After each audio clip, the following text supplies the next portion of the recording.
Alright, so our replacement battery is in. Now we bring the screen into place.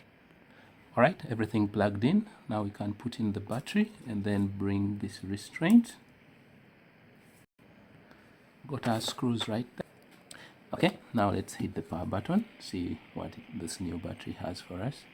I expect it to have some charge because an original battery usually retains charge, because it's always charged to about 60% for the sake of storage. Never store a lithium-ion battery without charge, it will swell. So anyway, it's booting up. That means it retained its charge, and when you see the bar, it shows it's way above 50%, so this is a good sign.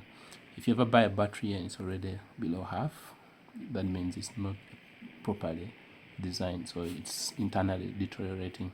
See you in the next video, and in case you need a repair battery replacement, hit us.